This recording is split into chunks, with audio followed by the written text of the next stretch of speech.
So today we're going to take a look at the Samson Q8 Professional Dynamic Vocal Microphone. First we're going to have a look at the packaging itself, and then I'll open it up, see what's inside, and give it a couple of, set it up in front of a couple of instruments and see what it sounds like.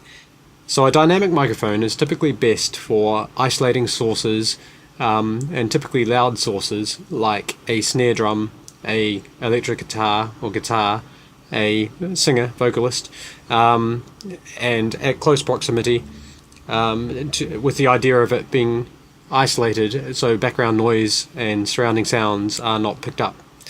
So this microphone itself is a supercardioid, or has a supercardioid pickup pattern, which again supports what I'm saying there, that it's going to pick up what's basically in front of it, which means if you've got it in front of a singer, you're not going to necessarily pick up the fold back of the speakers pointing at her, like the monitor speakers, or the crowd sound, or if it's miking a drum kit, it's going to pick up the drum kit more, or the item directly in front of it more than the elements around, like the cymbals, that sort of thing. It's got a frequency response curve. What that means is it's going to be relatively consistent sound pickup for all these frequencies here. It's got its unique style or sound coming from these little bumps and peaks and troughs here, and also it was not going to pick up a hell of a lot of sound below 80 hertz.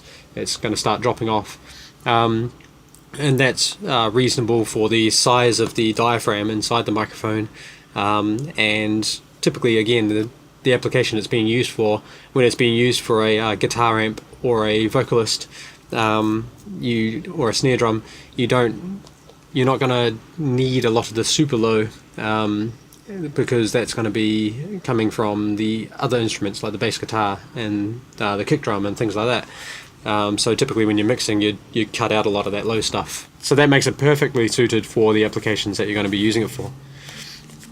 Okay, so now let's open it up and see what's inside.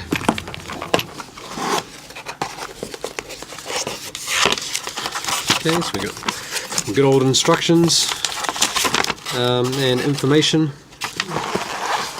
There we go. It's got a nice little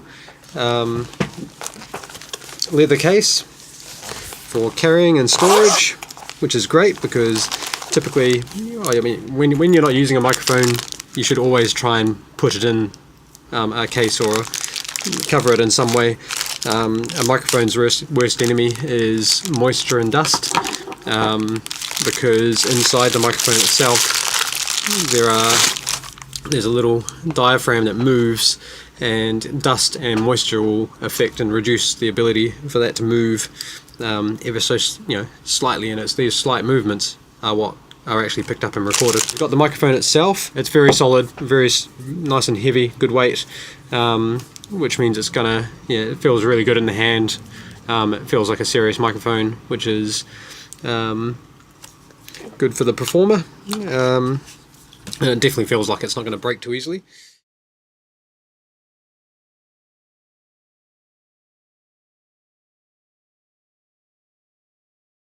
Alright, so this is the Samson Q8 microphone in use. As you can hear, it is a dynamic microphone, which means when you get close to it, it has the proximity effect, which means the voice gets extra bassy, or the source gets extra bassy. So you sometimes want to pull it away a bit to give it a more natural sound. You can also hear that it will cut out or reduce the volume of something that's not directly in front of it, like this, where you can now, you're losing me even though I'm speaking exactly the same volume, but yeah, there you go, I'm back.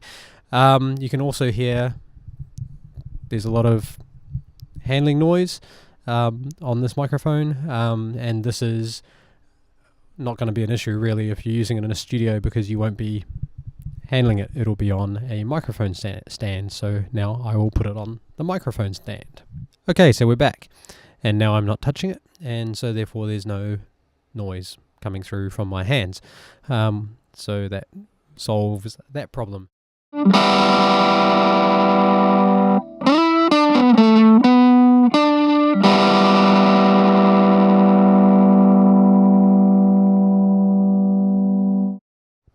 thing that you'll typically use in a studio, to record, is something like this, like a pop filter, which is what you put in front of the microphone to help reduce the number of P's and explosives and things like that come through, and also reduce the amount of moisture that goes onto the microphone, which can do damage to the microphone over time.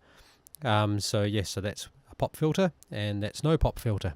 You might notice a little bit of little picks and pips coming through, which might have been reduced when you put the pop filter on, but you also might hear that it's a little bit more muffled as a result of the pop filter being on, so you need to weigh up the pros and cons.